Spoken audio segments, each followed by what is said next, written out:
think I'm going to jump into Susanna now. It's like the history of Susanna. I'm not sure if there's anything else I wanted to bring out. Let me just think. Yeah, so false accusation is a scary thing, man. Being falsely accused of something, especially if it's like adultery, where you're going to get put to death for doing that, that's a scary thing to go through, man. Having the whole city against you.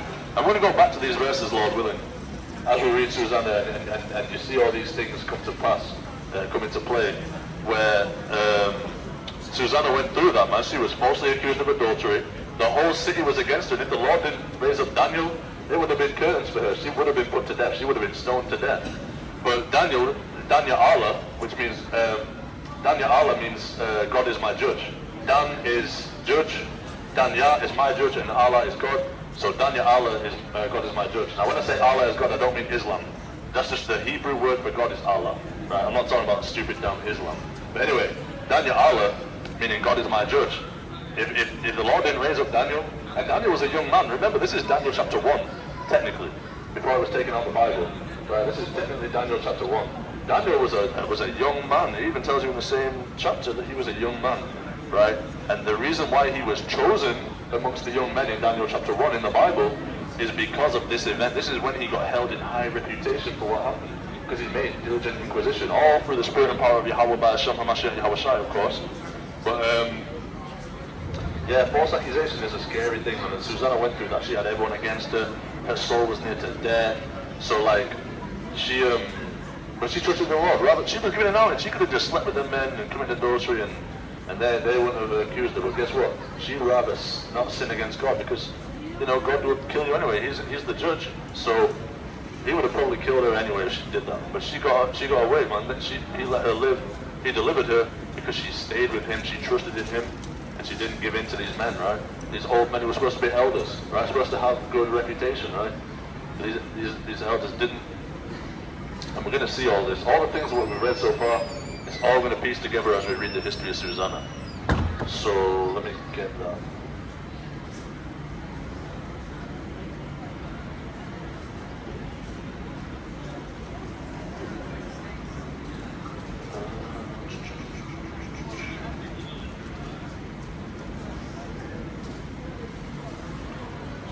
This is the history of Susanna, verse 1.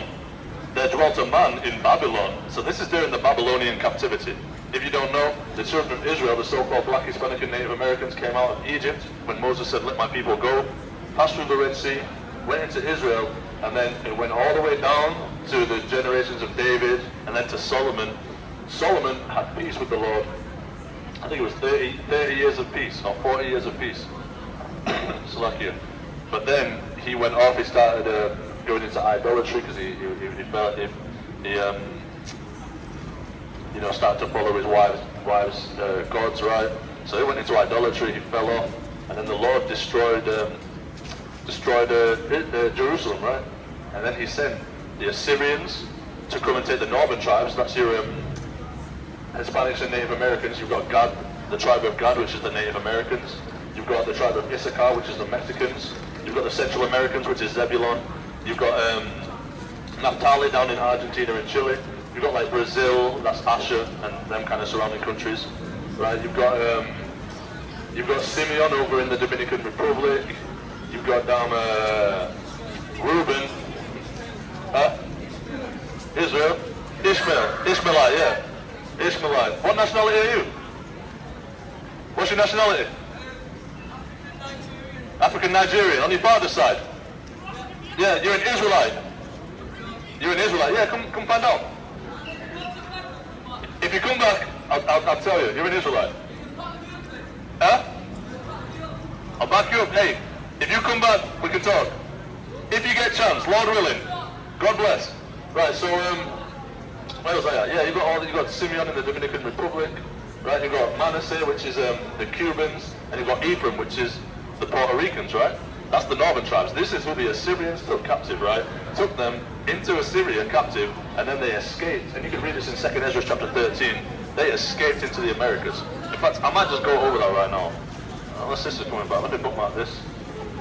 I don't bookmark that.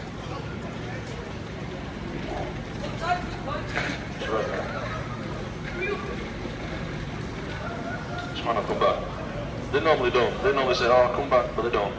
But anyway, let's get 2nd Ezra, right? I'm just going to prove what happened there, right?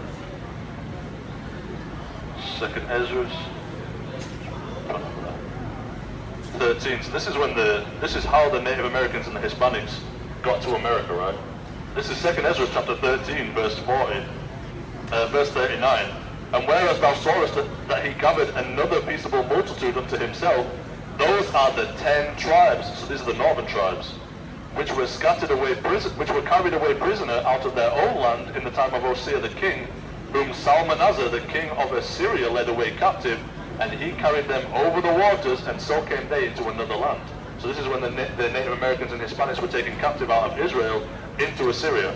And it goes on to say, but they took this counsel among themselves, that they would leave the multitude of the heathen, and go forth into a further country where never mankind dwelt. That's the Americas.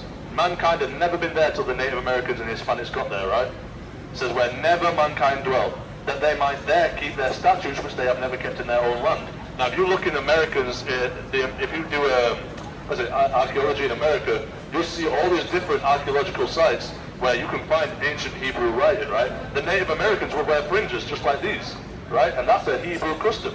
That's how you know that the Native Americans are Hebrew Israelites, right? They would wear fringes. You can find Paleo-Hebrew, ancient Hebrew written all over America.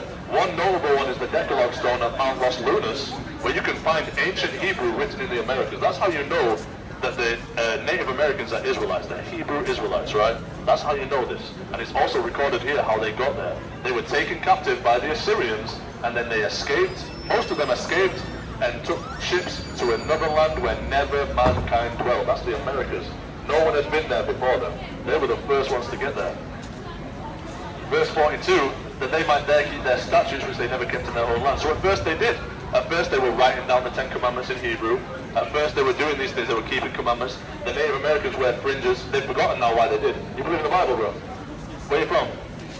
Ghana. You know you're an Israelite according to the Bible? You're an Israelite. Yeah, you're an Israelite, bro. Come chat to me. Come back if you get a chance, bro. You're an Israelite. You need to keep the commandments and the faith in Christ. Right, so they never want to stop, bro. The stopping could be the best thing you do as an Israelite, bro. You find out your nationality. You find out the blessing stored up for you in heaven that none of these heathens can get. You find out that you're going to inherit these heathens as slaves. But they don't want to stop and hear that. Right, that's the best thing you could hear. When I heard that, I was, oh my God, I was rejoicing. I could have Moab, Ishmael, Edom, Ammon, Elam, Edom. I can have all these people in chains. Yeah, I'm down for that, but no one wants to stop and hear that. Anyway, Salakia. So yeah, so at first the Native Americans, you know, they wear fringes, but now they forget why they wear fringes. A lot of them still do, it's still part of their custom, but they don't know why they wear fringes. They just think it's like a Native American garment. That's your history as a Hebrew Israelite. That's what the Lord commanded you to do. That's what you used to do, right? So, but they don't know now why they wear fringes. They don't know the reason why they have that custom. It's because that's the customs of the ancient times. That's the customs from when Moses gave the law. And like I say, when they first got there, they were keeping statutes, they were writing down the 10 Commandments, they were probably keeping the Torah, they probably brought a book of the law with them, they were wearing fringes, but eventually they went off. They went into idolatry, came up with their own false gods, their own idols, and they went off. And now they don't even know why they wear fringes, they don't even know how they got to America. They tell them that they walked across the Bering Strait from Russia. They tell them they came out of Asia and walked to America when it was frozen over. Nah, they took ships from the east. They don't know that they're Israelites though. But I don't know if we want any more on that. Yeah, we definitely do. Sister, do you believe in the Bible? With the bag. Do you believe in the Bible? Do you believe in God? Yeah, do you know who you are according to the Bible? You got 2 minutes, sister. If you get a chance, come back, yeah? Right, so see, nobody, I can wait. I can wait, to be honest. It's not going anywhere. I need to hit them with that next time. And the pharmacy is not going anywhere. It's there all day. It's open all day. It's a Saturday. They want you in there as much as possible. They want you breaking the Sabbath day. Jude chapter 5 verse 23-21 tells us why they want us to keep sinning. It's so they can keep their rulership. But that's coming to an end soon anyway. But let me just bring it out. Let me just carry on with this. Verse 43. And they entered into Euphrates by the narrow passages of the river, for the Most High then shewed signs for them, and held still the flood till they were passed over.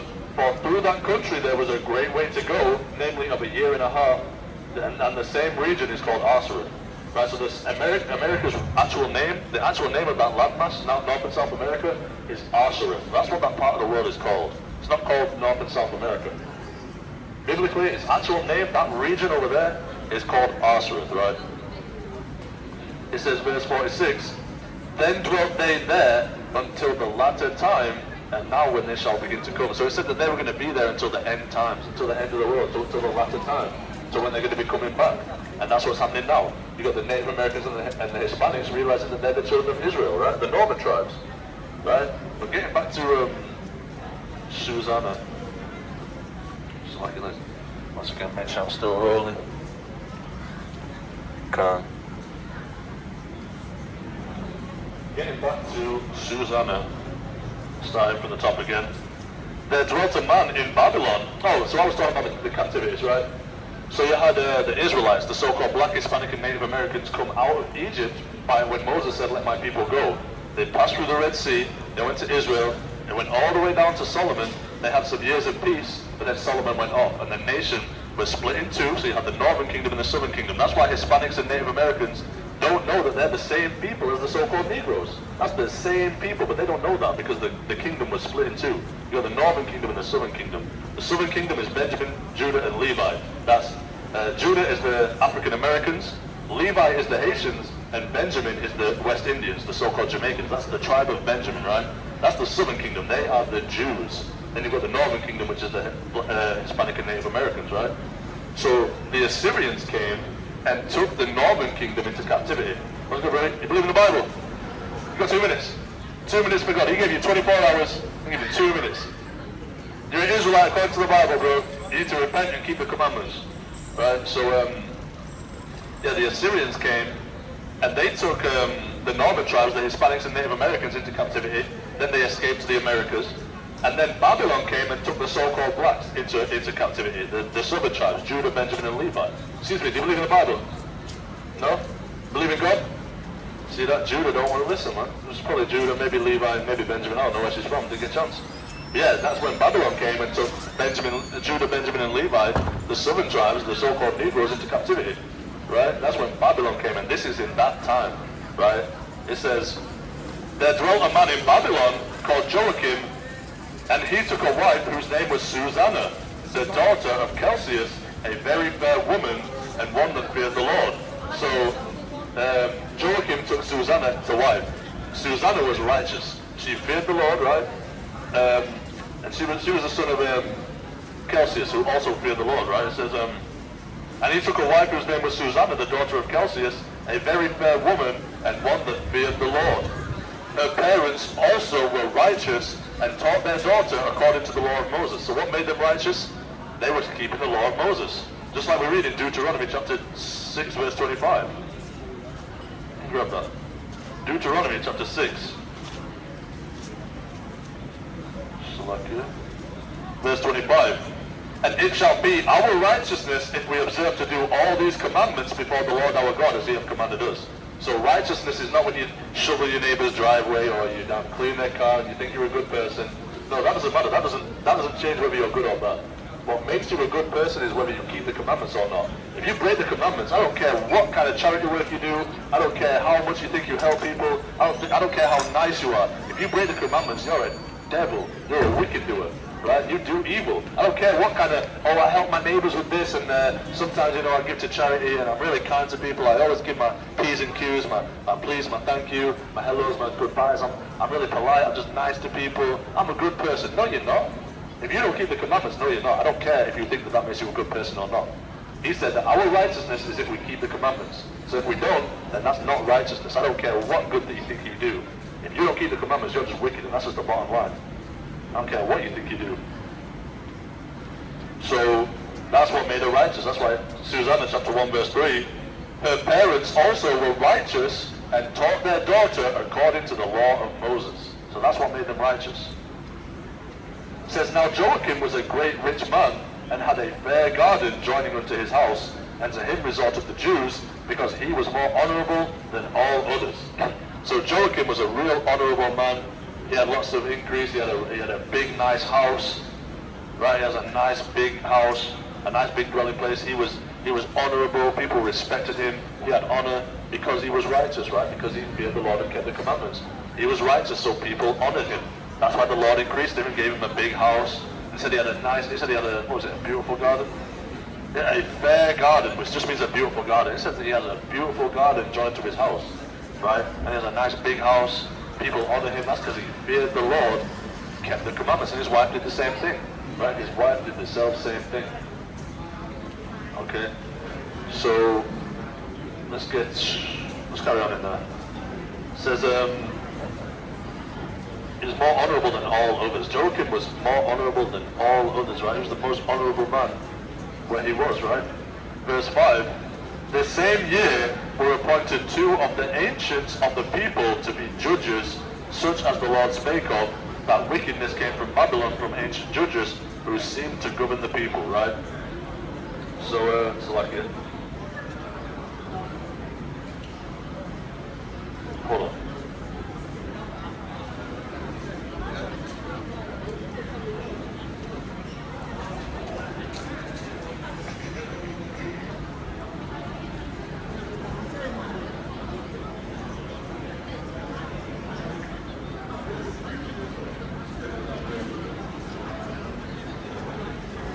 So, basically, I'll read that again. The same year were appointed 2 of the ancients of the people to be judges. That just means 2 elders, right?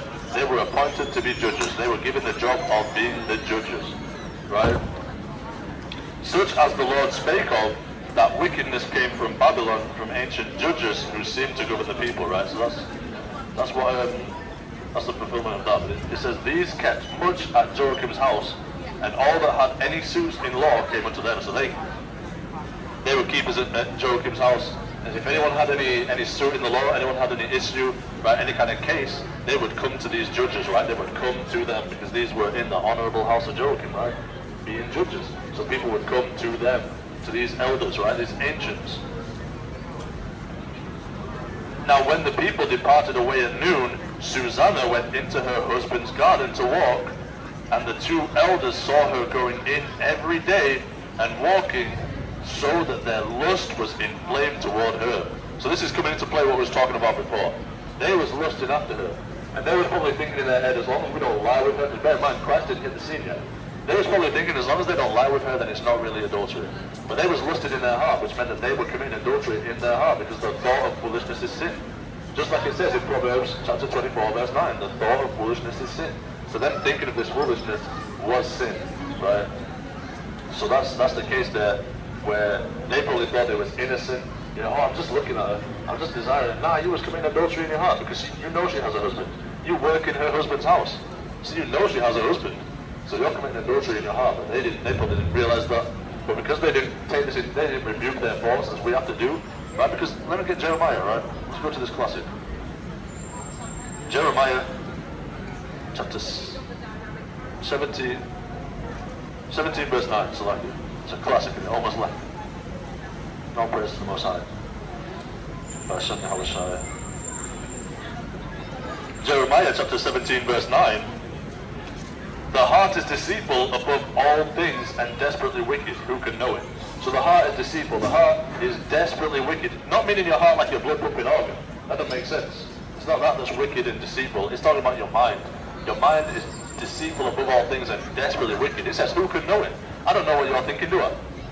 You don't know what I'm thinking. I don't know what you're thinking. No one can know what's going on in your mind. But your heart is desperately wicked, right? That's why we have to rebuke our thoughts every single day, right? You have to rebuke your thoughts, because you're always going to have wicked thoughts creep into your mind, and you have to rebuke it. But these men who were lusting after Susanna, they didn't rebuke their thoughts, right? They didn't get their mind in check.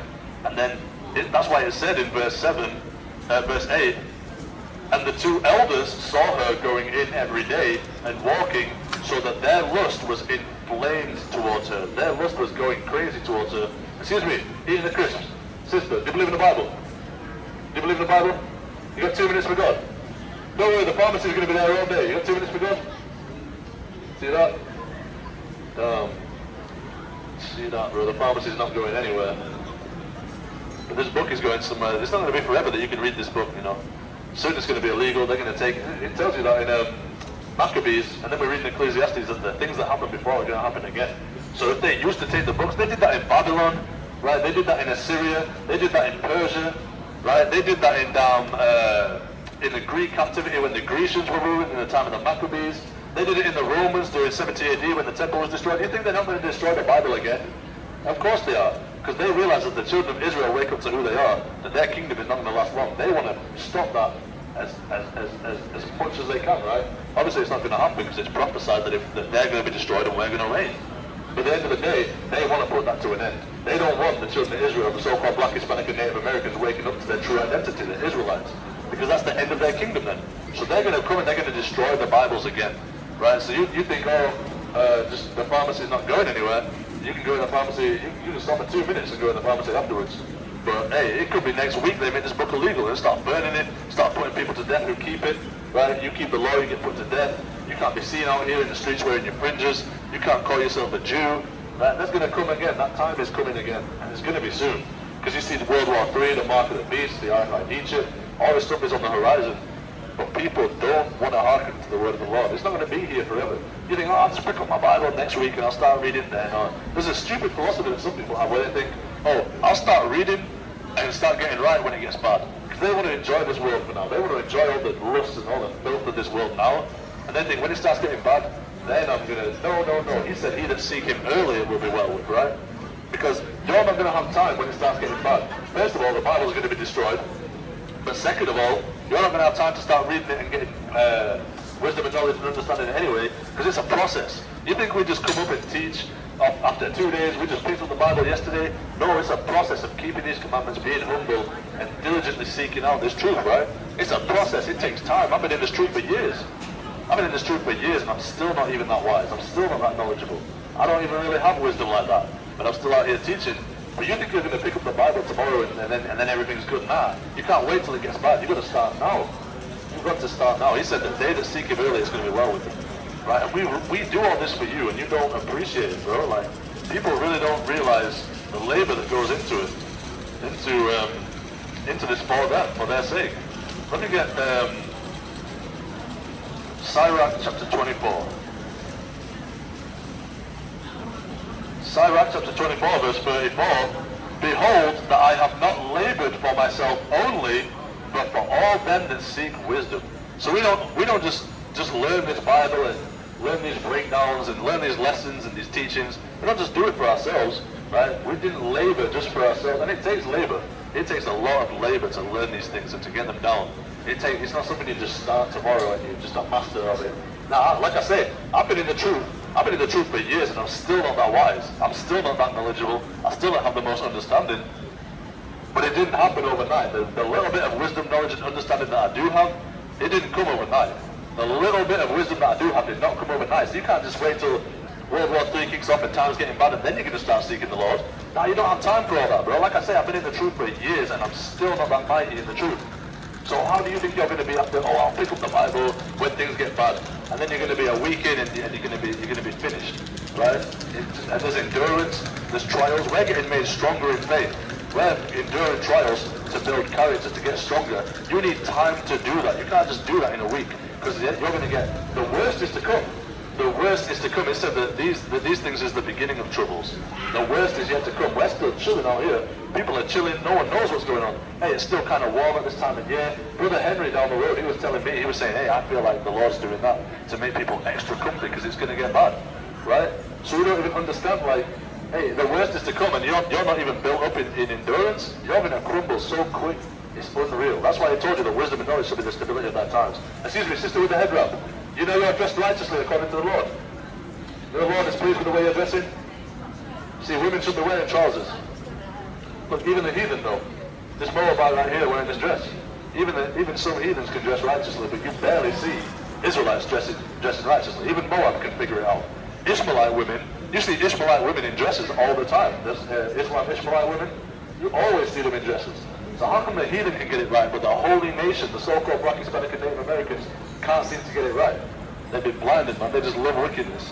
The Lord said that He's nurtured children. That He's nourished children, and they just do wickedness, man. They said that we are wise to do evil, but to do good we have no knowledge, right?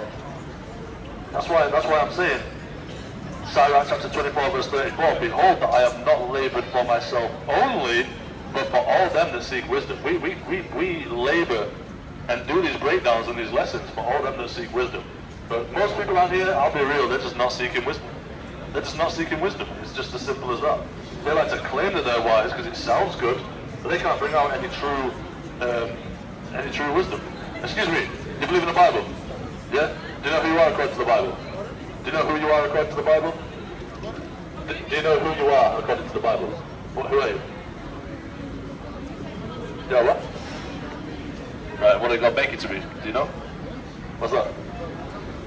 So, what's your nationality if you don't mind me asking? Caribbean. Okay, so is that on your father's side? Both, right? So you'll be an Israelite according to the Bible. Do you know that? Do you know you'll be an Israelite? As in actually a descendant of Israel? That's the true Israelites, it's the so-called Black, Hispanic, and Native Americans, right? You being Caribbean, that would be from the tribe of Benjamin, most likely, right? But as an Israelite, do you mind if I show you a quick scripture? As an Israelite, you have a specific job to do. Do you believe that you're an Israelite? Because I can show you that too. You know, it's a bit of a process. I'm happy to do it though. But as an Israelite, let's get Deuteronomy chapter 10. You have a specific job as an Israelite, right? I won't take up too much of your time. I see she's wandering off. Deuteronomy chapter 10, verse 12. And now Israel, so that's you, Israel, what doth the Lord thy God require of thee, but to fear the Lord thy God, to walk in all his ways, and to love him, and to serve the Lord thy God with all thy heart and with all thy soul, to keep the commandments of the Lord and his statutes which I command thee this day for thy good. So the Lord requires you to keep his commandments, and it's for your good. It's for your good that you don't hate your brother, that you don't kill him, that you don't steal. It's for your good that you don't eat pork, because that's going to cause harm to your body, right? These things are for your good. So if you know the first 5 books, Genesis, Exodus, Leviticus, Numbers, and Deuteronomy, that's where you know thou shalt not. That's where you find all the do's and don'ts, because it's more than just 10. Right? That's where you find all the do's and don'ts. So if you diligently study that book, those 5 books, and find all the do's and don'ts, you need to do and not do them. You need to follow that, because that's how you're going to be saved in these last days. You see World War III is about to kick off. Everything's going to get bad. And the Lord said that the people who keep his commandments, that's who it's going to be well with. So if you want to be protected in these last days, if you want to make it to the kingdom of heaven, Christ even tells you, I'll paraphrase because I know you, but Christ even tells you in Matthew chapter 19 verse 17, he says, if you want to enter into life, you have to keep the commandments, right? So if you want to make it to the kingdom of heaven, you've got to keep the commandments, right? So you're an Israelite, tribe of Benjamin, you've got to keep the commandments and the faith in Christ, yeah? Peace, bro. Okay, so, getting back to Sirach chapter... See, sometimes they're in a rush, man. I would love to break bread about being an Israelite, but I don't know if it's this woman, his sister, I don't know who that was, but she's looking like she wanted their part. You know, it's important that they hear this, but you also don't want to, you want them to stay focused. And you see he was losing his attention because she was walking away. But Lord willing, he looks into it, you know. I need to get some flyers for real, bro. I need to get Yehovah to send me the document with the flyers on so I can get my own printed. Start giving out some flyers because we need some flyers out here. That's good. Yeah, what's that?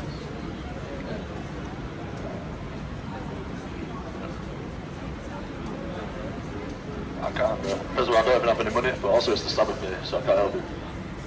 So, Sirach, a couple of quid. Man, usually, I don't even give homeless people money even if it's not the Sabbath day. Because you don't know what they're going to spend it on for real. You don't know what they're going to spend it on. You can have good faith that they're not on drugs or they're not going to do this or they're not drinking. But I don't even give homeless people money, to be honest. If I'm going to give something to a homeless person, I'll give them food and water. Right? Because a couple of pounds, a couple of quid is not going to get them a house, right? It might get them somewhere to stay. But you don't know what, they could go and you could think, this is why I say keeping the commandments makes you a good person. Because you can give £10 to a homeless person thinking that you're a good person, when really they just turn around and they go smoking or they put it in their arm or something, right? So you thought you did a good thing, but you really helped them to destroy themselves. So it's keeping the commandments that makes you a good person, right? It's nothing to do with what you think makes you a good person. I can't remember where it is, but in the book of, I believe, Proverbs, it says that there is a way which seems right to a man, but the end thereof is the way of death. What's the way of death? Let's get Romans chapter 6.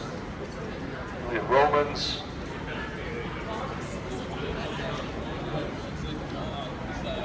chapter 6.